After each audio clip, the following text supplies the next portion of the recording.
उसको अपनी एक बुलाने की बजाय अपने हृदय में बिठा लो ना। तो एक दिन कहते हैं सूरदास जी को घूमने के लिए बाहर भी ले जाया करते, डील डोल करने जाते, जब टॉयलेट करने जाते तो सूरदास जी को लेके जाते, उंगली पकड़ के बाहर ले जाते। जब वो वहाँ से फारिग होके आते, घर आके छोड़ के चले जाते, लेकिन बोलते नहीं कुछ भी। सूरदास जी ने एक दिन सोचा कि ऐसा कौन इतना परोपकारी है जो मेरी इतनी मदद करता है, मुझे लेके भी जाता है और वापस छोड़ के जाता है और बोलता तक नहीं है, बड़ा अच्छा इंसान है। लेकिन एक दिन सोचते सोचते ख्याल आया कि हो न हो ये तो श्री कृष्ण जी हो सकते हैं। बोला कि आज देखूंगा।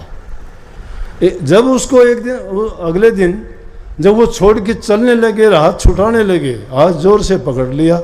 अब परमात्मा का हाथ कौन पकड़ सकता है? पकड़ रखा था, जब पकड़ रखा था वो तो शक्ति है।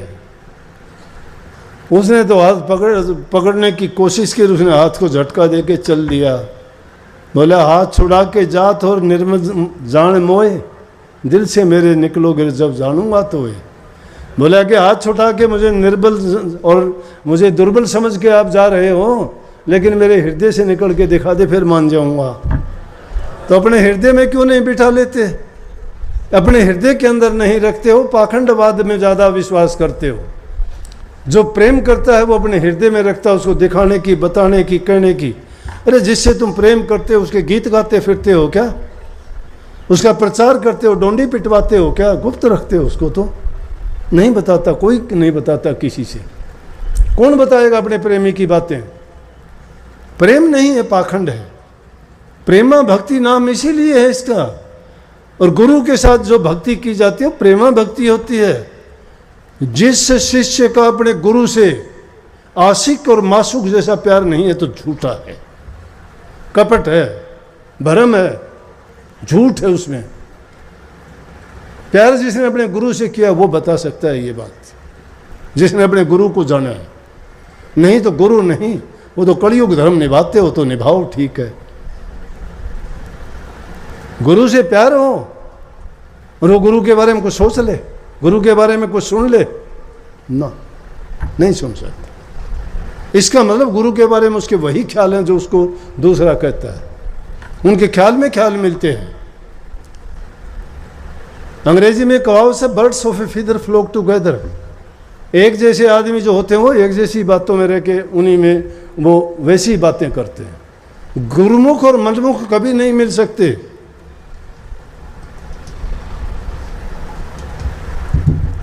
जिनकी जो सच्चाई के साथ लगते हैं ना, वही दादू साहब के टाइम की बात है। पीथा नाम का डाकू था, दादू साहब के पास चला गया, डाके डालता था।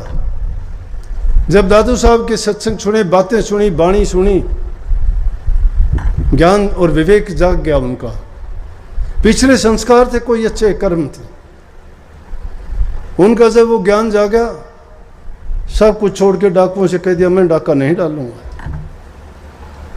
बोला अरे गलत है, अपना काम कैसे चला? बस कुछ भी हो, मैं नहीं जाऊंगा। अब दादू साहब का मैंने प्रण कर लिया, वचन ले लिया, गुरु से मैंने जाके आशीर्वाद प्राप्त कर लिया, अब मेरे अंदर बदलाव नहीं आ सकता।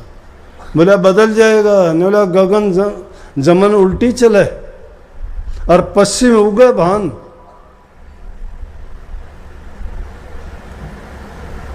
और पिता चोरी ना करे, गुरु दादू की आन कि पिता अब चोरी नहीं करेगा। चाहे गंगा जमुना उल्टी बहने लग जाओ, पहाड़ से आती है, चाहे मैदान से पहाड़ पर चढ़ जाओ, चाहे सूरज पूर्व की बजाय पश्चिम में उग जाए, लेकिन पिता अब चोरी नहीं करेगा, क्योंकि गुरु दादू की आन है मुझे। गुरु दादू ने मुझे नियम दिए हैं, उन्होंने मुझे प्रण से बांधा है। और गुरु के प्रण में बंधने के बाद ऐसा कोई बंधन नहीं होता जो उससे भी ज़्यादा मजबूत हो या तोड़ सकता है। वो गुरु उनकी निभाते हैं। नरसिंह जी के पास क्या था? भूखे थे, उसको तो खुद को 2 रोटी नहीं मिलती थी। श्री कृष्ण जी के मंदिर में कोई आप जैसा हमारे जैसा जाके देता था, वो खाता था, साधुओं में रहता था। लेकिन जब हाथ भरने की जरूरत पड़ी, जब बेटी ने दिया, दुनियादारों ने ताना दिया, जिसके हृदय में था, जिसकी शरण में था, उसने उसकी लाज रखनी थी। उनकी बिगड़ी संवारी के नहीं संवारी, कैसे संवारी? ऐसी संवारी दुनियादारी के लोग देखते रह गए। उसी नरसिंह जी के पैर पकड़े, उसी नरसिंह जी को बैठने के लिए जगह नहीं दी, एक टूटी छान बता दी कि वहाँ रोक दे उनको। क्या है, मोटा है, हमारे रिश्तेदारों में उनमें देखेंगे तो लाज लगेगी हमें, क्या बात देगा ये। उसकी लड़की ना निभाई को इतना परेशान किया, गाड़ी देने नहीं दी किसी ने। कहने लगे अरे कोई गाड़ी दे तो बात बढ़ाऊँ। बोला कि तेरे को भिखारी को कौन देगा। किसी एक जमींदार ने बोला टूटी फूटी थी, बोला ये ले जा। बोला बैल नहीं है। बूढ़े से बैल किसी ने दे दिए कि मरेंगे मर जाएंगे, दे दो नरसिंह। अच्छा टूटी गाड़ी है, बैल भी बूढ़े हैं, अपने आप ना परेशान हो जाएगा। लेकिन वो तो गाड़ी लेके चलता, श्री कृष्ण जी वहीं साथ साथ हो लेते, दूर थे ही नहीं। भक्तों का साथ निभाते हैं, वो हमेशा साथ होते हैं। और क्या कहता है श्री कृष्ण जी, प्रार्थना करता है उस साधु से, उसी नरसिंह जी से कहता है गाड़ी आले मन बिठा ले रे, कब गाड़ी डाट भगत में हार लिया। क्या कह के उनका साथ लेने के लिए बोले अरे कहाँ बिठा लूँ, पहले टूटी फूटी पड़ी, हम 4-5 साधु इसमें बैठे हैं, वो एक कभी कोई गिरता है, कभी कोई नीचे उतरता है, कोई धक्का लगाता है, ये नहीं चलती। बोला मैं भी आपके साथ चल लूँगा। क्यों? कि उन्होंने उसको मदद करनी थी, उनकी बिगड़ी को संभालनी थी। वो लकड़ी वाली गाड़ी नहीं, जीवन की गाड़ी को संभालना था। मिनटों में उस गाड़ी को अंजार शहर में पहुंचाना था और वहां जाके समय पर उनकी लाज बचाना। चाहे कलयुग हो चाहे सतयुग हो, वो हमेशा सर्वशक्तिमान आपके साथ है। हमने अपने विचारों की गंदगी के कारण, हमारे पाप कर्मों के कारण, हमारे घटिया सोच के कारण उनको दूर कर दिया है। वो हमेशा थे, हैं और रहेंगे, उनके बिना है ही नहीं। सृष्टि उन्हीं से रची हुई है, वही सृष्टि है। रोम रोम में कण कण में बसने वाले हैं और उनका रास्ता सत्संगों में ही मिलता दिखता है और सुझाते हैं। लेकिन वो मूर्ख लोग हैं जो उसे माया के चश्मे लगा के अंधे हुए बैठे हैं, जिनको ज्ञान नहीं, समझ नहीं, जिनका काम रात दिन निंदा करना, चुगली करना, बुराइयां करना, पाप कर्म करना। अपने मन को, अपने कर्मों को तो लगा दिया इन चीज़ों में, दुष्ट कर्मों में, और फिर वो भक्ति कहाँ से उनके पल्ले भक्ति आ जाएगी? पाखंडों में लगा दिया, लूट खसूट में लग गए, चाहे गुरु हो चाहे चेला हो। धर्म के नाम पर ठगाबगी शुरू कर दी लोगों ने, भोले जीवों को लूटना शुरू कर दिया। हर तरह से लूटते हैं, तन से भी लूटते हैं, मन से भी और उनको धन से भी। भोले जीव हैं बेचारे, फंस जाते हैं। क्या क्या कह के कि इन आडम्बरों ने, कभी तो झूठे आडम्बरों ने इनको डराया, अब ये नया पाखंड और चल गया। गुरु बन गए दुनिया भर के, पता ही नहीं गुरु का कि सर्टिफिकेट है किसी के पास तो गुरु है, जिसके पल्ले कुछ है ही नहीं, जिनका जीवन कुछ नहीं है, क्या किस चीज़ का गुरु है? वो गुरु बन गए। महाराज इसका गुरु था, हमारा गुरु चले गए, अब चादर इसने उठा दी, वो गुरु हो गया। गुरु चादर तो बन गए, गुरु सपने में बन गए। नहीं बोला सपना में आया था गुरु, बोले तू गुरु बन गया है, तू गुरुवाई करया कर। अरे ये भोली बाई से अपनी ये मान ले सारी, बढ़िया रे, ठीक से बाबा, हमने तो वो भी शायद था, तुम भी शायद से, ये कह रहे हैं फिर जितने। और ये अच्छी मीठी बात लाओ, बोला माई बाई मेरी माँ की जाई बिरानी के ठग, ऐसी ऐसी बात मारे, इन जिद्दे बढ़ो बढ़ो ले, ये तो गुरु हो गए, ये चेले हो गए। कहाँ से पार लगेंगे भाई? वो टूटी गाड़ी ये क्यों कर पार लगा देंगे? इसलिए सच्चाई का रास्ता जो तुम्हें दिखाता है, अगर तुम्हें गलत बात बताता है, उस गुरु को छोड़ने में देर ना करियो, नहीं डूब जाओगे। ओछे गुरु की संग को छोड़ने में देर नहीं करनी चाहिए, नहीं तो अकाज हो जाएगा। टाइम बड़ा बहुमूल्य है, टाइम की कदर करो, समय पर सारे काम करो, अच्छे और सच्चे बन के रहो। ऐसे पाखंडी गुरुओं से बच के रहो, उनसे अच्छे तुम्हारे घर में रहो। पूजा अपने माँ बाप की करो, अपनी सास ससुर की करो, सबसे बड़े देवता हैं। अगर पाप कर्म भी नहीं करोगे तो धोखा मत करना, भूखे नहीं मरोगे। सबका इंतजाम उसने किया है जिसने पैदा कर रखा है आपको। सच्चाई के रास्ते पे चलना सीखो, अपनी इच्छाओं को इतना ना बढ़ा लो कि जिसके कारण तुम नहीं देखते लोग धनों को धन जोड़ते हैं लूट से, कसूट से, भ्रष्टाचार से, रिश्वतखोरी से, और फिर उनका हाल क्या होता है? गाड़ी की गाड़ी नोटों की भरते हैं, बताओ आग लगाएंगे उसको। कहाँ गए वो नोट? कहाँ गए वो नोट? कोई नोट के चक्कर में, कोई संपत्ति के चक्कर में, कोई किसी चीज़ के चक्कर में किसी को मरवा देता है, कोई मार देता है। उनकी ज़िंदगी जेड़ों में कटा करती है, और नहीं वो गोलियों के निशाने बनते हैं। ना उनको कोठी काम आती, ना पैसे काम आते, ना धन काम आता। अरे शांति से अपना कमा के खाओगे, उसमें जो सुख मिलता है वो किसी चीज़ में नहीं है।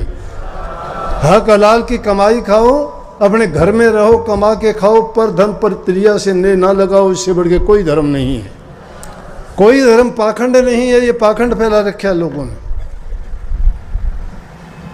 लेकिन हाँ ये है कि जो इंसान अच्छा करता है, दया राधा स्वामी सहाय, राधा स्वामी। प्यारी साध संगत जियों, भाइयों बहनों, जितने भी आप सत्संग लाभ के लिए उपस्थित हुए हो, वे सत्संग का आनंद भी लो। जिस चीज़ में इंसान की रुचि होती है वो में नहीं आए, वो ठगने से अलग रहे, बल्कि उन्होंने इसे ठगनी को ठगा। कबीर साहब ने तो इस माया के बारे में बोलते कहा, कबीर साहब कहते हैं, माया तो ठगनी वही ठगत फिरे सब देश, जिस ठग ने ठगनी ठगिर उस ठग को आदेश। इसने सारा देश ठग लिया, लेकिन उस ठग को आदेश करो जिसने माया को ठग लिया। कबीर साहब की वाणी में देखोगे कमाल की बात कहते हैं। कहीं क्या कहा कि अपने अपने चोर को सबको डारे मार। चोर को, चोर किसी की चीज़ चुराता है, उसको कष्ट देता है, उसके संग्रह की हुई चीज़ों को, मेहनत का उसका माल जो हड़ लेता है, वो चोर है। कबीर साहब कहते अपने अपने चोर को सब कोई डारे मार, मेरा चोर मुझे मिले तो सब कुछ देऊं वार। कि मेरा चोर दुनिया की चीज़ों को चोरने वाला चोर नहीं है, वो तो टुच्चापन है, भिखारीपन है। किसी की चीज़ लेके कोई खुश हो गया, मिट्टी है। कोई किसी के पैसे लेके इनकार कर दिया, कोई किसी ने उधार लेके इनकार कर दिया, कोई किसी की वस्तु लेके इनकार कर दिया, वो क्या है? वो चोरी नहीं है, कुछ भी नहीं है। चोर तो वो है जिसने हमारी सबसे बहुमूल्य चीज चुरा ली है। तो उसको, वो कौन है चुराने वाला? वो काल है। उस काल ने हमारी बुद्धि को हर लिया है, उसको चुरा लिया है, हमारे विवेक को, हमारे ज्ञान को चुरा लिया है, क्योंकि प्रभु की ओर से हटा के इस दुनिया के प्रपंच में लगा दिया है। और इस दुनिया के प्रपंच में फंसने के बाद इस जीव के पास निकलने का रास्ता नहीं। कबीर साहब ने माया को कहा कि माया एक तरह की नहीं, दो प्रकार की माया है। ये माया दो प्रकार की है। एक माया ऐसी है कि जिसको अगर संग्रह करोगे नरक के द्वार लेके जाएगी, अगर खर्चोगे खाओगे तो तुम्हें मुक्ति दिखाएगी। लेकिन खर्चने खाने में और उसको बांटने में बड़ा अंतर है। खर्चना खाना ये नहीं कि ऐसो आराम करो, कोई शराब कबाब मांस मिट्टी अंडे खाए और दूसरे विषय विकारों में बर्बादी की, वो कोई खाना पीना नहीं है। वो तो और भी ज़्यादा बर्बादी का कारण है। खाने पीने का मतलब है एक खुलावे साध खोर, एक मिलावे छार। जो साध संगत को खिलाया जाता है, भक्तों को खिलाया जाता है, उनके जो काम में चीज आती है वो तो है कि उनको मुक्ति का द्वार देगी, लेकिन जो और चीज़ों में उसको लगाया जाता है, खर्चा जाता है, वो नरक के द्वार की ओर लेके जाती है।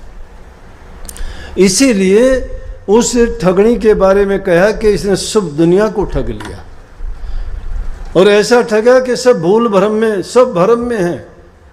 अरे कोई किसी का इतबार नहीं करता, नाम ले देते हैं कि हाँ वो सतयुग था, उसमें धर्म का पालन था, वो द्वापर था, उसमें फिर भी धर्म था। फिर कहते हैं त्रेता था, उसमें ये फिर भी ठीक थे, कुछ ना कुछ लोग धर्म का पालन करते थे। लेकिन अब तो कलयुग है, वाकई में कलयुग तो है। और मैं तो कलयुग से भी आगे निकल के आपको बताया करता हूँ कि ये तो नाश युग है, पाप युग है। ये तो पाप युग है जिसमें अधम लोग, दुष्ट लोग, पापी लोग, चोर लोग, ठग लोग ऐसो आराम करते हैं। भगत लोग, सीधे जो लोग हैं, शरीफ लोग हैं, वो बेचारे दुखी हो जाते हैं, दुखी हो जाते हैं। लेकिन आखिर में सहारा एक ही होता है। वो ऐसे लोग मालिक का सहारा लेके कहते हैं कि मालिक ही इसको देखेगा, मालिक हमारी मदद करेगा। हारे का हर साथी है। जब इंसान हार जाता है, जब प्रभु को याद करता है। लेकिन ये इंसान सोचता नहीं है कि मैं जो करता हूँ ये कोई धर्म का मार्ग है क्या, ये सच्चाई का मार्ग है। जो ये पाप कर्म करता हूँ क्या मैं इससे बच जाऊँगा? जो ये मेरा कर्म फल बनाता हूँ, जो भी कर्म आदमी करता है उसका भोग उसको अवश्य भोगना पड़ेगा, देर अबेर तो हो सकती है। परंतु ये इस युग की खूबी भी है कि इन बातों को देख के घबराना और डरना भी नहीं चाहिए। जैसे एक लड़का था किसी गांव में, उसकी शादी होगी। शादी करने के बाद उसकी माँ कुछ बूढ़ी हुई तो कहने लगी कि बेटा बहू को ले आ, मेरे से काम नहीं होता है। लड़का बहू को लेने के लिए गया। कच्चे रास्ते थे, पुराना ज़माना था, आजकल जैसा नहीं था। जब वो रास्ते से चला जा रहा था तो उसने देखा कि एक जगह जंगल में आग लगी हुई है, और जहाँ आग लगी हुई है उसमें उसको एक सांप का मुंह दिखाई देता है। वो सांप अपना मुंह निकालता है फिर अंदर कर लेता है। उसने एक बार देखा, शक हुआ कि आग में सांप कहाँ से हो सकता है। लेकिन वो सांप जब बाहर निकलता, अग्नि को देख के फिर अंदर चला जाता। अग्नि की तपन के कारण जमीन भी गर्म थी और उस बिल से वो निकलना चाहता था। कोई भी जीव होता है जब उसको तकलीफ होती है, चाहे वो उसको कितना भी योनि उसकी बुरी हो, गंदी हो, कितना भी उसको दुख कष्ट हो, लेकिन उसी योनि में वो सुखी रहता है। कितने कितने गंदी योनियां हैं, जीव उसमें सुखी है। वो क्यों है कि जब ये जीवों को काल पुरुष इस दुनिया में लेके आया तो उसने वरदान मांग लिया था कि जो भी रूहें मुझे दी गई हैं उन रूहों को जिस योनि में भेजा जाए उसी योनि में खुश रहें। सत्य पुरुष ने उसको वरदान दिया कि जाओ खुश रहेंगे। दूसरा कि उनको अपने पिछले जन्म याद ना रहे, बोला कि ये भी तुझे वरदान दे दिया। तो ये एक वरदान ऐसे जीव को मिला हुआ है कि जिस योनि में चाहे कितना भी तकलीफ हो, कितनी भी गंदा जीवन वो व्यतीत करता हो, लेकिन उसको अगर तुम मारने के लिए जाओगे तो वो मरना नहीं चाहता। सुअर जैसी गंदी योनि भिष्ठा खा के पेट भरता है, सर्प जैसी योनि जिसके पैर नहीं, पेट के बल चलता है, हाथ नहीं, पाँव नहीं, कान नहीं, क्या उसका जीवन है। अगर कोई दूसरा जीव उस पर आक्रमण कर दे तो उसके पास एक मुंह के सिवाय या कोई रास्ता थोड़ा है कि वो बचाव कर लेगा अपना, नहीं, सिर्फ अपने मुंह को ही तो बचाता है। कितने और दूसरे जीव जंतु हैं, पक्षी हैं, क्या कर सकते हैं? उड़ सकते हैं, भाग सकते हैं, जानवर हैं वो भी इसी प्रकार से। लेकिन इंसान को सारे बहुत अच्छी अच्छी चीज़ों से प्रभु ने नवाजा। मेरा कहने का तात्पर्य उस कहानी का भी मतलब यही है कि कोई भी जीव किसी भी योनि में जाता है उसमें खुश रहेगा, वो छोड़ना नहीं चाहता उसको। आप चाहे उसको लाख कहो कि चल तेरे को मैं ये करवा दूंगा। महात्माओं ने ऐसे ऐसे कई उदाहरण दिए भी, उन जीवों के पास जाके कहने लगे अरे चल तुझे मैं बैकुंठ में ले चलता हूँ, स्वर्ग लोक में ले चलता हूँ, तुझे विष्णुपुरी में जगह दिला देता हूँ, क्यों इतनी गंदी योनियों में पड़ता है? लेकिन इनकार कर देता है, कहता है कि अभी तो मैं खुश हूँ, मेरे परिवार में खुश हूँ, मेरे बच्चों में खुश हूँ, तेरा क्या लेता हूँ मैं, कभी चलूँगा अगर मौका लग गया तो फिर आना। तो ऐसी ऐसी अनेकों कहानियाँ हैं, कई बार सत्संगों में बताई भी जाती हैं। तो उस सर्प का भी यही हाल था, लेकिन बाहर जब निकलता तो उसको बेचारे को तपन लगती, फिर अंदर चला जाता। उसने सोचा, उसके पास गया, जाके देखा तो सर्प कहने लगा कि भाई मुझे बाहर निकाल दे तू, मैं तेरा एहसान नहीं भूलूंगा। दया आई, इंसान फिर भी दूसरे की पीड़ा समझता है, और धर्म का ये मूल है, जो इंसान पर पीड़ा को समझता है उसके बड़ा कोई धर्म नहीं है। कभी ये सोचते हो कि किसी नाम के धर्म से बंध के कि मैं कबीर पंथी, मैं राधा स्वामी, मैं दादू पंथी, मैं नानक पंथी, मैं सिख धर्म का, मैं हिंदू धर्म का, मैं ईसाई धर्म का, इन धर्मों में अगर बंध जाते हो और तुम अगर नेक काम नहीं करते हो, दूसरों पर दया नहीं करते हो, तो आपका कोई धर्म नहीं है। धर्म इंसान को सिखाता है दूसरे जीव की सहायता करना, मदद करना, उन पर जितना हो सकता है उसको तन से, मन से, धन से, हर प्रकार से सुख पहुंचाना। क्योंकि जिसके दिल में दया है वही धर्म है। जहाँ दया नहीं है वहाँ धर्म नहीं है। दया आई, उसको इंसान था, उसके दिल में दुष्ट लोगों के भी दया आती है कभी ना कभी। चाहे रोजाना जो खोटे कर्म करते हैं उनका भी कभी ना कभी अंतःकरण में, उनकी बुद्धि में वो बात आती है तो उनकी वो दया जागती है, कभी ना कभी सोचता है वो भी सब पाप कर्म छोड़ के सही रास्ते पे चल पड़ता है। महापुरुषों का संग और सत्संग और उनकी वाणी को सुन के बड़े बड़े पापी और दुष्ट भी नेक रास्ते पे चले, क्योंकि उनका विवेक जागा, उनको पता लगा कि धर्म का रास्ता क्या है, सच्चाई का रास्ता क्या है, और सच के करने से तुम्हें क्या मिलेगा। लेकिन जो लोग पर पीड़ा को नहीं समझते वो तो अधम हैं, वो नीच से नीच आदमी हैं, उनमें नीचता भरी हुई है। जो दूसरे का दुख दर्द नहीं समझते वो दूसरों को पीड़ा देते हैं, जबान से पीड़ा देते हैं, शरीर से देते हैं और मन से भी देते हैं। इसी प्रकार किसी के बारे में ना बुरा बोलो, ना किसी की निंदा करो, ना उनको कटु शब्द कहो, बहुत बुरी चीज़ है। अगर किसी का भला नहीं कर सकते तो बुरा भी ना किया करो, ये धर्म है। महापुरुषों ने फरमाया, रे मन भला ना कर सके बुरे पंथ मत जा, अमृत फल चाखा नहीं तो विष फल काहे खा। कि अगर तू भला नहीं कर सकता तो बुरा भी क्यों करता है, अगर तू अमृत का पान नहीं कर सकता तो जहर हला हल पी के भी क्यों बर्बाद होता है। उस लड़के को दया आई, नेक था, माता पिता का आज्ञा पालन करने वाला, जिनको जो माता पिता की आज्ञा का पालन करता है, जो बाहर जाके अच्छा बर्ताव और व्यवहार करता है, वो अपने परिवार का परिचय देता है कि उसको कैसे परिवार में जन्म मिला है और उसको कैसे संस्कार मिले। और जो बाहर जाने के बाद में जो अपना बर्ताव, अपना चरित्र दिखाता है, वो अपना चरित्र नहीं बल्कि अपने परिवार का, अपने वंश का, अपने माता पिता का, वो उनका कच्चा चिट्ठा खोल देता है अपने कर्म से कि उसको क्या संस्कार मिले हैं, उसको कैसी शिक्षा मिली है, उसका लालन पालन किस हालात में हुआ है। जो जिसने अपने घरों में अच्छी शिक्षा पाई है, जिन्होंने नेकी देखी है, नेकी की है, और जिनको अच्छे संस्कार माँ बाप से मिले हैं, क्योंकि जिनके नेक माँ बाप होंगे वो उनको वही अच्छी शिक्षा देंगे। नेक इंसान था, माँ बाप का आज्ञाकारी था, माँ ने कहा तो पत्नी को लेने चल दिया, वहाँ देखता है तो अग्नि में जैसे उस सांप की हालत देखी, सांप ने उससे प्रार्थना की, उसने उस सर्प को बाहर निकाल दिया। बाहर निकालते ही उसका बस थोड़ा सा वो अपने होश में आया, अब सांप का इंसान की तो दुश्मनी है। सांप बाहर निकलते ही कहने लगा कि मैं तो तेरे को लड़ूंगा। बोले अरे मैंने तेरे प्राणों की रक्षा की, अभी तुझे बचाया और तू ही मेरे को लड़ेगा, बहुत बुरी बात है। बोले कि कलयुग का धर्म है, मैं कलयुग धर्म निभाऊंगा। ये कलयुग है, आपको पता नहीं है।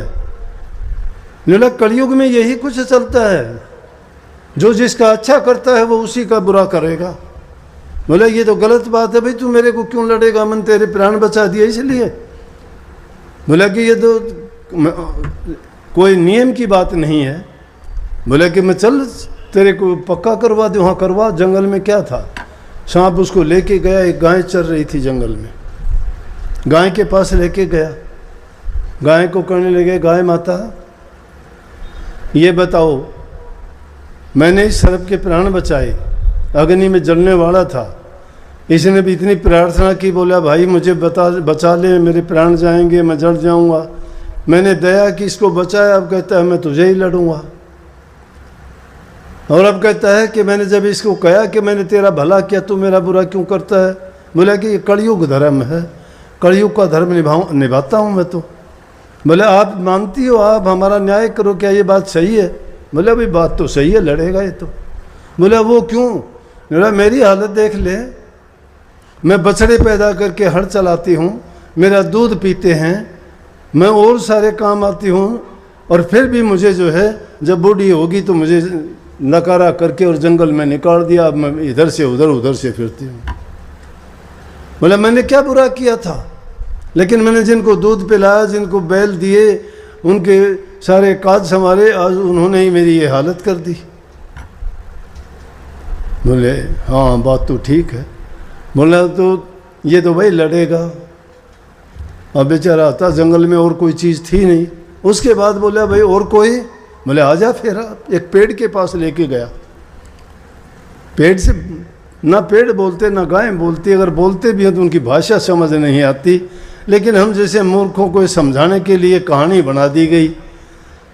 पेड़ के पास लेके गए, पेड़ से बोले पेड़ बोल भाई कि ऐसे ऐसे बात हुई है, और ये अब कहता है सर अब मैं लड़ूंगा। बोला कि अच्छी बात है, लड़ेगा ये तो। बोला क्यों? बोला मेरी हालत देख, मैं इंसान के पैदा होने से शुरू होता हूँ उसकी भलाई के लिए। जब से मैं जब से इंसान पैदा होता है उसी टाइम से सारी चीज़ें लकड़ी की हैं। जन्म से लेके मृत्यु तक उसका कल्याण भी मैं करता हूँ, अग्नि में मुझे ही जला के और उसे का कल्याण किया जाता है, लेकिन फिर भी ये इंसान मुझे काटता रहता है, संघर्ष मुझे करना पड़ता है। बोला कलयुग का धर्म यही है। तो बोला फिर? बोले करेगा ऐसा। उसने सोच लिया अब तो कोई दूसरा रास्ता नहीं है, सरब से करने लगा। अरे शादी हुई थी, पत्नी को लेने जा रहा था, कम से कम इतना तो कर दे, मैं मेरी पत्नी से एक बार मिल के आ जाऊँ।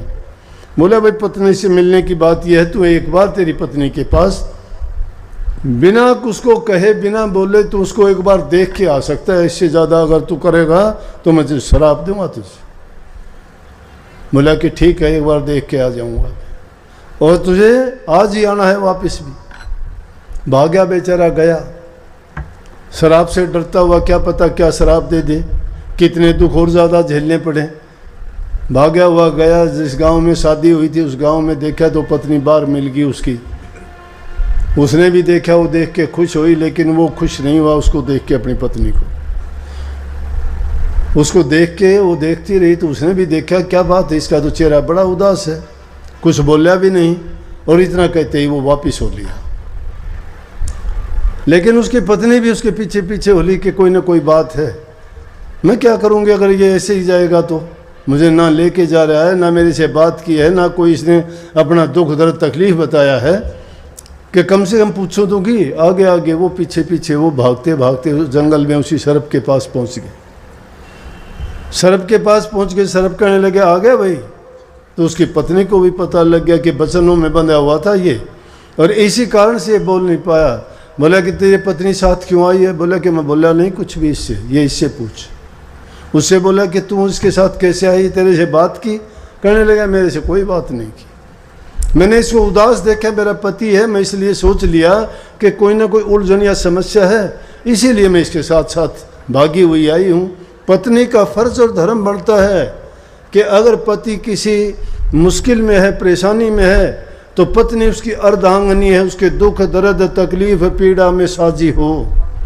और जब वो पत्नी उसके दुख दर्द और पीड़ा को बराबर बंटवा लेती है तो यूँ समझो कि वो पतिव्रत धर्म का पालन करती है, और पति पत्नी का जो रिश्ता होता है वो पक्का निभाती है। लेकिन अब तो टाइम और वक्त ऐसा है, जैसा कि बताया कि इस माया ने ऐसा छड़ लिया, ना पति पत्नी का है ना पत्नी पति की रही है, विश्वास किसी का नहीं रहा, क्योंकि कलयुग धर्म का पालन करते हैं सभी लोग। ये बस की बात नहीं है, हवा ऐसी चलती है, सबके लिए नहीं है ये बात। लेकिन फिर भी मैं कहता हूँ बात बात पर झगड़े क्यों होते हैं? पति पत्नी का झगड़ा नहीं होना चाहिए, नहीं होना चाहिए, लेकिन क्यों होते हैं? क्यों मन मुटाव हो जाते हैं? क्यों एक दूसरे की बात को मानते नहीं हैं? पत्नी पति की बात को नहीं मानती है और पति पत्नी की बात को नहीं मानता है। तो इस तरह की बातें होना ये उस युग का प्रभाव है। इस युग में ऐसे विचार, ऐसे ख्यालात, ये उस रचना का एक हिस्सा है जिसमें इस माया ने, इस भठियारी ने जो खेल रचा हुआ है उसके अनुसार सब हो रहा है। क्या किया? उसकी पत्नी से पूछा आप क्यों आई? बोला कि मैंने इसकी हालत देखी, मेरा पति है इसलिए मैं देख के आई हूँ। बोला कि इसको तो अब मैं लड़ूंगा, ये ख़त्म हो जाएगा। बोले आप क्यों लड़ेंगे? बोला बस मैं अपना धर्म निभाता हूँ। बोला लेकिन मेरा क्या कसूर है? ये मेरा पति है, मैं विधवा हो जाऊंगी, मेरा गुजरान कैसे होगा? मैंने कौन सा पाप किया था जिसके कारण तू इसको लड़के मेरे से जुदा कर देगा? मेरा रोजी रोटी का, मेरा लालन पालन मेरा कौन संभाल करेगा ज़िंदगी में? बोला कि इसका मैं इंतज़ाम करूँगा, उसकी चिंता ना कर। बोला क्या करोगे? बोला कि यहाँ आ, मैं तेरे को बताता हूँ। जिस बम्बी में मैं रहता था थोड़ी दूर, उसमें सोने ही सोना है, सोने की खान है, मैं उसके ऊपर रहता था। तेरे को वो बता देता हूँ, उसको खोद लेना, और वो सोने की खान जब आपको मिल जाएगी मैं इसको लड़ जाऊँगा, ख़त्म हो जाएगा। बोला ठीक है बता दे, फिर बेशक लड़ जाना। वो उसको लेके गया, ले जाके उसने बम्बी में बढ़ के और उसने दिखाया कि ये देखो इसमें ऐसा सोना है और ये है। जब वो उसमें अंदर घुसा तो उसने एक लकड़ी उठा ली, और जब वो बाहर आया तो आते ही उसकी मारी लकड़ी। सांप के लकड़ी लग जाओ, बीच में लाठी लग जाओ, टूट जाता है, टूट गया। बोला कि तूने ये क्या किया? बोला मैं भी कलयुग का धर्म निभाती हूँ, जो जिसका अच्छा करता है। तूने सोने की खान बता दी अब हमें, अब मैं तुझे जिंदा क्यों छोड़ूंगी? तूने, इसने तेरा बुरा नहीं किया था तो तूने भी मेरा बुरा नहीं किया, तूने सोने की खान बताई है। कहने का मतलब ये है कि इस युग में जो इंसान जिसका भला करता है, हित करता है, जिसको वो जीने का रास्ता देता है, वही इंसान उसका सबसे बड़ा दुश्मन बनता है। क्यों बनता है? ये खेल सारा का सारा काल और माया का है। और ऐसे हालात जहाँ होती हैं वहाँ सत्संग, नाम, गुरु भक्ति कहाँ से आएगी? गुरु भक्ति के गीत गाए जाते हैं आज से 400-500 साल पहले, औरों की बात छोड़िए, दूर नहीं है। दादू साहब हुए हैं अपने जयपुर के पास में ही, पैदा तो अहमदाबाद में हुआ था, ज़्यादा माँ बाप के बारे में तो ज़्यादा ज्ञान नहीं है उनका, लेकिन बहुत उस कोटि के संत हुए हैं। और राजा अकबर के समकालीन हुए हैं। वो राजा अकबर से मिलवाने के लिए जो यहाँ अपने आमेर का भगवान दास राजा था, वो दादू साहब को मिलवाने के लिए वहाँ लेके गया था। फतेहपुर सीकरी में ठहरे हुए थे जब राजा अकबर, तो उनके टाइम में उनका गुरुमुख शिष्य था। भक्ति ये थी, और ये गुरु भक्ति थी, गुरुमुखता थी, वो धर्म का पालन था, सच्चाई थी। ये आज भक्तों की ये इतनी बड़ी बड़ी लाइन लगी हुई है, रोजाना सत्संगों में आते हो, सुनते हो, गुरु भक्ति है पल्ले इतनी थोड़ी बहुत भी। जिस गुरु से नाम लेते हो, जिस गुरु से दीक्षा शिक्षा ग्रहण करते हो, जो गुरु तुम्हें बिना किसी अपने स्वार्थ के आपको ज्ञान का रास्ता देता है, सही जीवन जीने का तरीका बताता है, तुम्हें प्यार सिखाता है, अच्छा जीवन अपने बनाने के लिए अनेकों प्रयास करता है, अपनी परवाह किए बिना रात दिन आपके हित के लिए, आपके कल्याण के लिए लगा रहता है। क्या आपकी आस्था है उनमें? जिस आदमी की आस्था नहीं है वो क्या करेगा? भक्ति आस्था का नाम है। ये कभी कहते हो ना कि 2 मिनट के लिए, कोई कह देता है कि मैं साधना करता हूँ, साधना 2 मिनट में नहीं हो जाती। साधना किसी नाम को लेके घंटे 2 घंटे सुमरण करने से नाम की साधना नहीं हो जाती। कोई ध्यान करने से रोजाना आध पौन घंटा लगाते हो, ध्यान नहीं हो जाता आपका।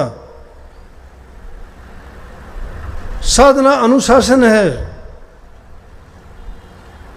उस अनुशासन में बंद के दिखाओ। हर चीज का अनुशासन है, खाने का अनुशासन है, पीने का है, सोने का है, जागने का है, उठने का है। जब तुम्हारी सारी क्रियाओं में वो अनुशासन आएगा, सबके अंदर जब वो साधन होगा, तुम्हारी साधना होगी, तो तुम्हारा साधन है, नहीं साधन नहीं है किसी के पास। अरे और तो बात करते हो उन जुनून की, नाम की, भक्ति के गीत गाते हो, मैं नहीं मानता इन बातों को। क्रियात्मक भक्ति अगर करना चाहते हो तो अनुशासन में बंधो, अनुशासन में हर चीज को रखो। जिस चीज के तुमने कोई दायरा नहीं बनाया, जिसके लिए कोई रोकथाम नहीं की तुमने, क्या है? अरे बुराई करने वालों को तो तुम उनके तलवे चाटते हो, उनके तो पीछे पीछे फिरते हो, और तुम्हारा हित और भलाई करता उसकी तुम निंदा करते हो, निंदा सुनते हो। कौन सी भक्ति है ये? अपने हित के लिए तुम्हारे से चाहे अपने किसी का भी बुरा कुछ भी करवा लो,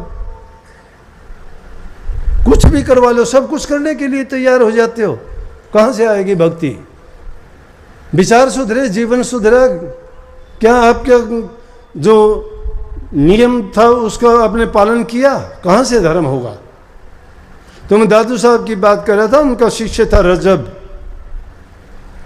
उनके पास रहा था और पास रहते रहते काफी समय हो गया। जब जवान हो गया तो घर वाले आके कहने लगे कि जी रजब को भेज दो, हम इसकी शादी करेंगे।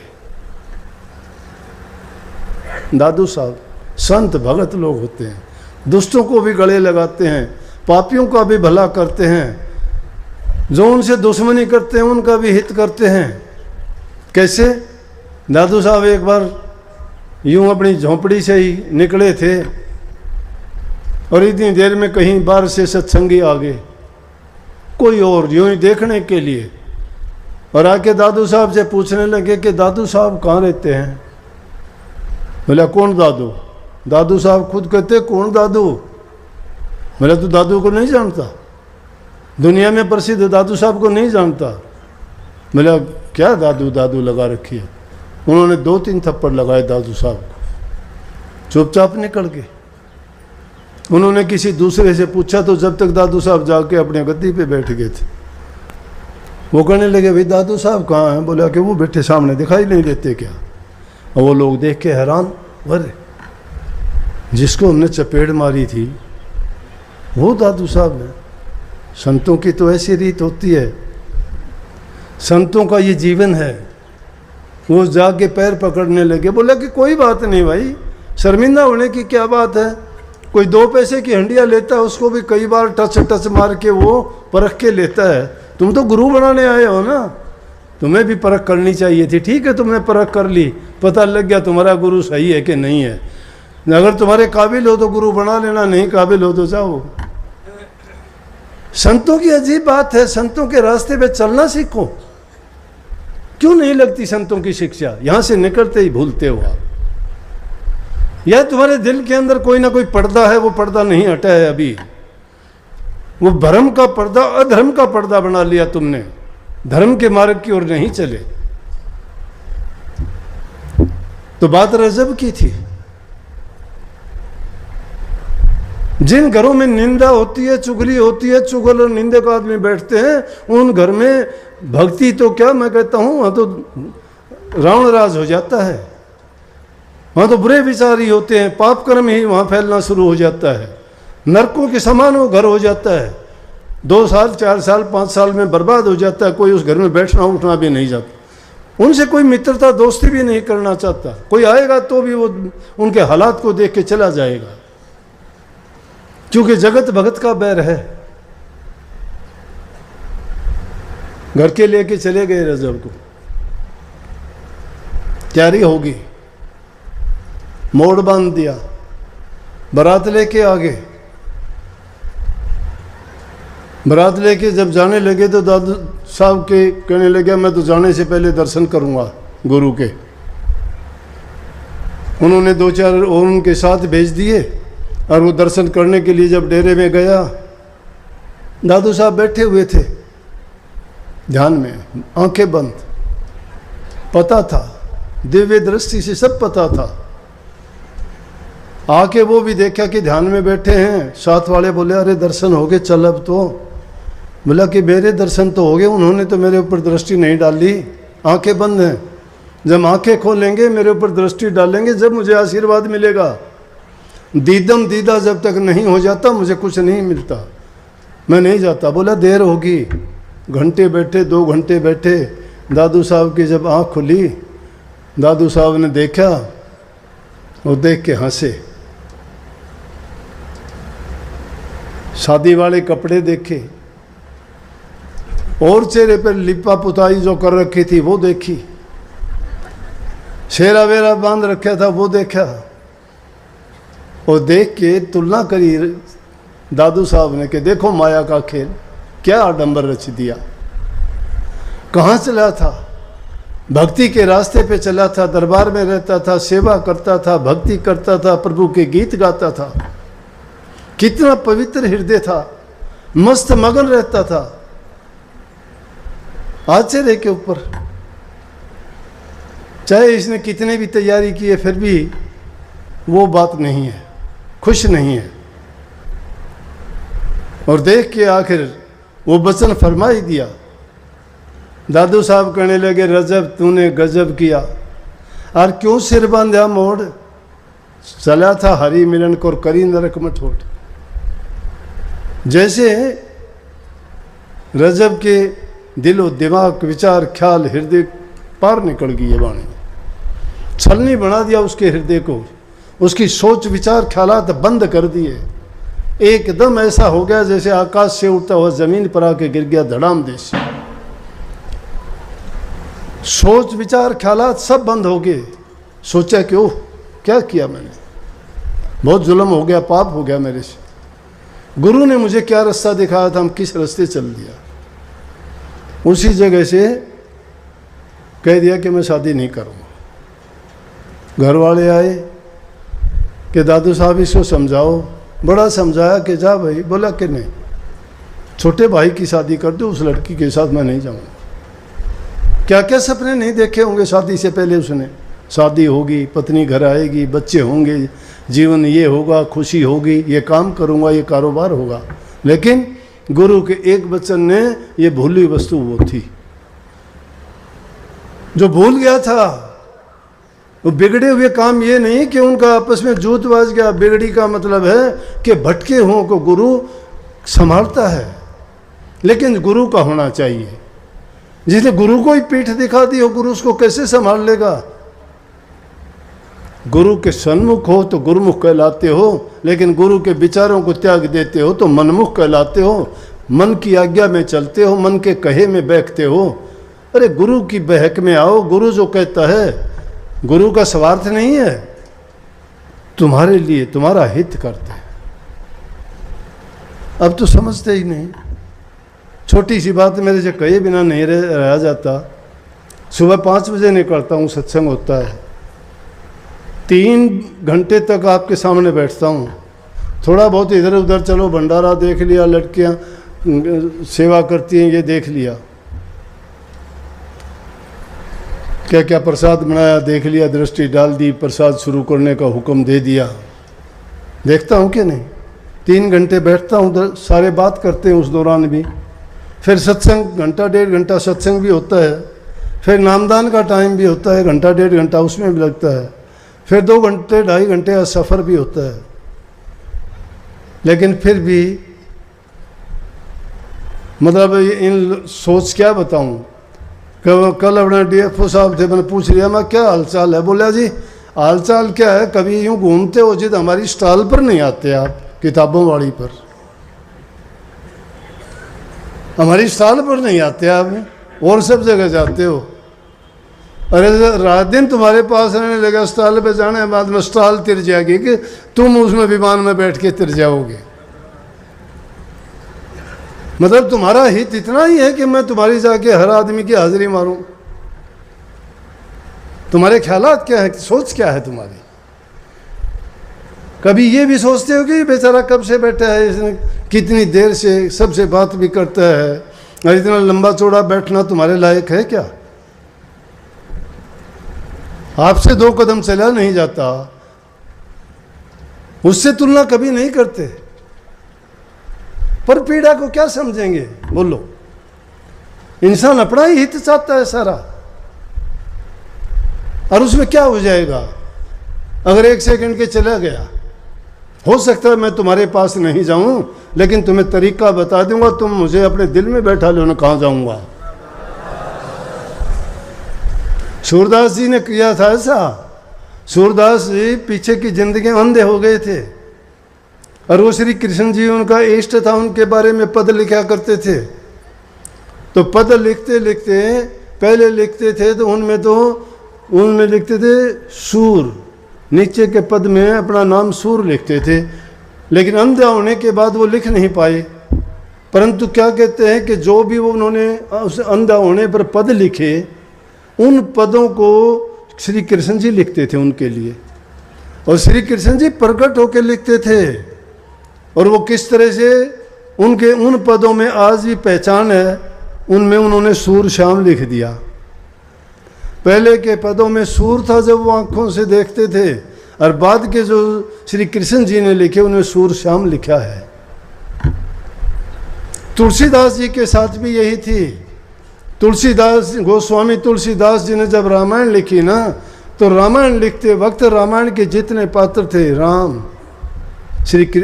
राम, लक्ष्मण, माता सीता, हनुमान जी, वो जंगल, वो वन, वो हिरण, वो मारीच, वो रावण, वो समुद्र, वो पहाड़, वो रास्ता, वो पुल बनाना, जब वो साक्षात अपनी आंखों के सामने देखते जाते हैं, लिखते जाते हैं, साक्षात उनकी आंखों के सामने है, वो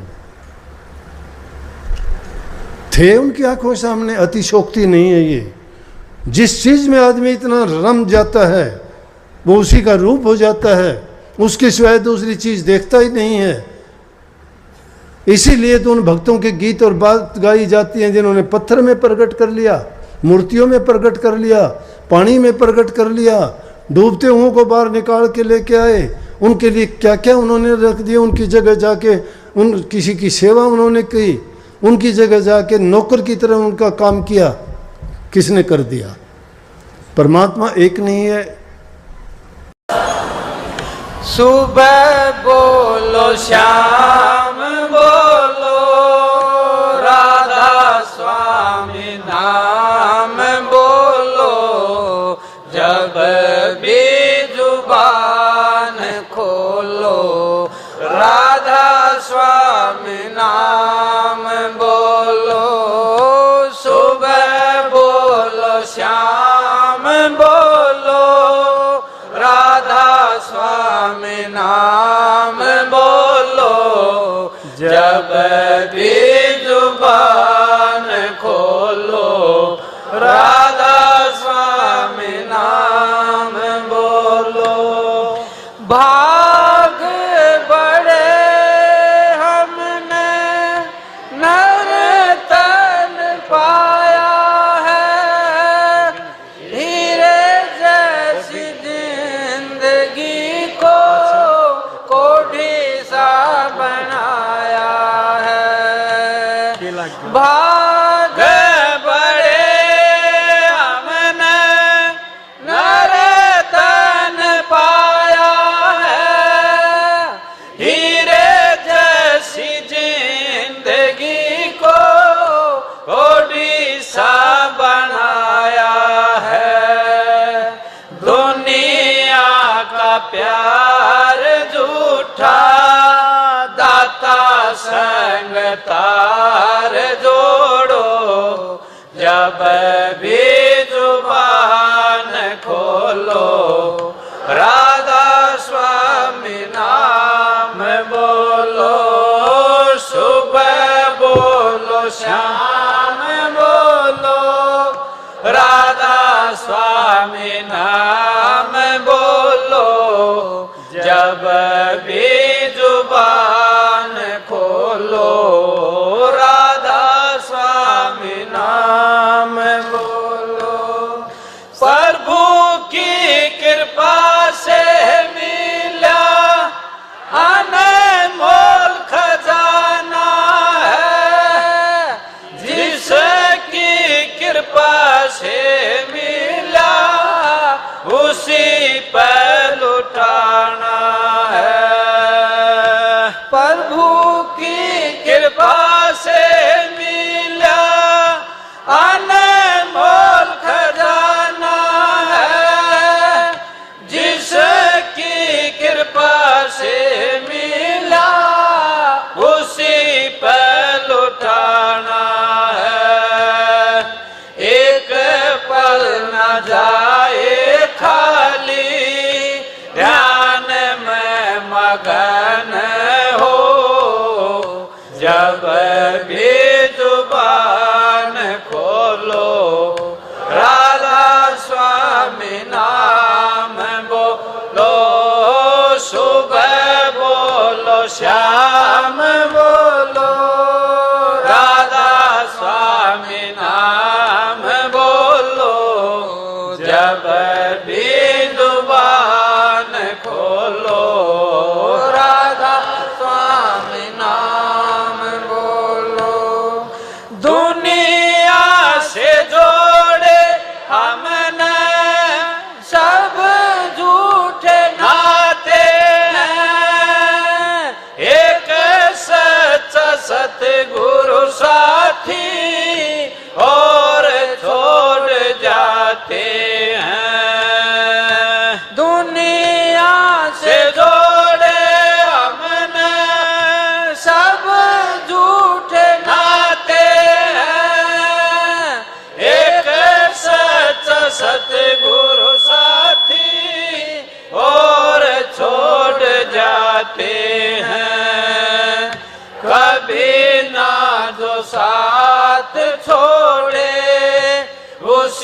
संग साथ जोड़ो, जब भी जुबान खोलो राधा स्वामी नाम बोलो।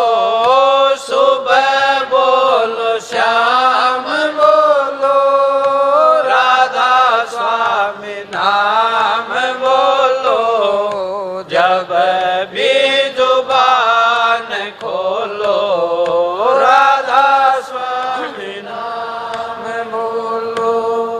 कबीर दादू पलटू सभी ने बताया है, तेरा स्वामी अब राधा स्वामी बन के आया है। कबीर दादू पलटू सभी ने बताया है, तेरा स्वामी अब राधा स्वामी बन के आया है। दर तेरे आए दाता अब तो द्वार खोलो, जब भी जुबान खोलो राधा स्वामी नाम बोलो। सुबह बोलो शाम बोलो, राधा स्वामी नाम बोलो, जब भी जुबान खोलो राधा स्वामी नाम बोलो। साहेब कंवर जी हमने सतगुरु पाए हैं, जन्म जन्म के मारे कर्म नसाए हैं।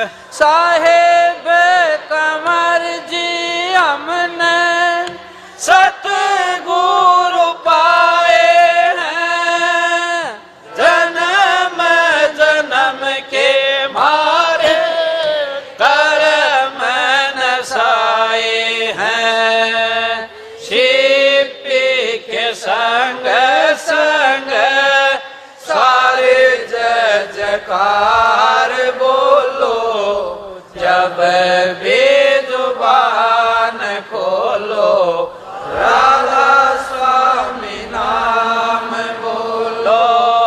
सुबह बोलो श्याम बोलो, राधा स्वामी नाम बोलो, जब भी जुबान खोलो राधा स्वामी नाम बोलो।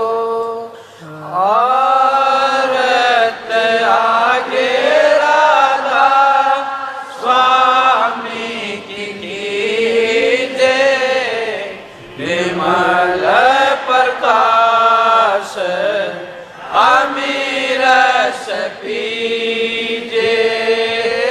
औरत आगे राधा स्वामी की कीजे, विमल प्रकाश अमीरस पीजे। सिद्ध कर चंदन हित कर माला, आण चढ़ाऊं स्वामी दीन दयाला। चित्त कर चंदन हित कर माला, आण चढ़ाऊं स्वामी दीन दयाला। गगन को थाल सूरत की बाती, शब्द की जोत जग दिन राती। औरत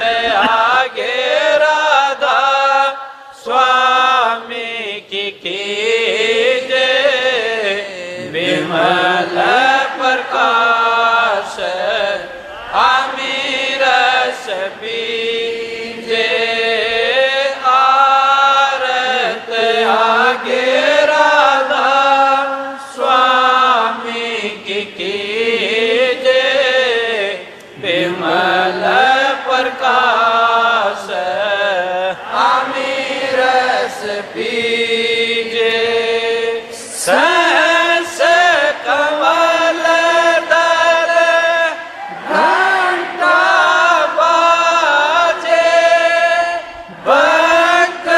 बकनाल धुन शंख सुनीजे सहस कमल दर घंटा बाजे बकनाल धुन शंख सुनीजे ओंकार धुन त्रिकुटी बाजे सुन शिखर शर धुन गाजे आरत आगे राधा स्वामी की कीजे विमल प्रकाश अमीरस बीजे आरत आगे राधा स्वामी की कीजे विमल प्रकाश अमीरस बीजे बावर गुफा डिंग सोहंग वासा सत लोक सत नाम निवासा भंवर गुफा डिंग सोहंग वासा सत लोक सत नाम निवासा दास आप की आरत गावे चरण कमल में वासा पावे दास आप की आरत गावे चरण कमल में वासा पावे आरत आगे राधा स्वामी की कीजे विमल प्रकाश अमीरस बीजे आरत आगे राधा स्वामी की कीजे विमल प्रकाश अमीरस बीजे दया करो मेरे साईया देओ प्रेम की दात दुख सुख कुछ व्याप नहीं छूटे सब उत्पात राधा स्वामी राधा स्वामी जोर से राधा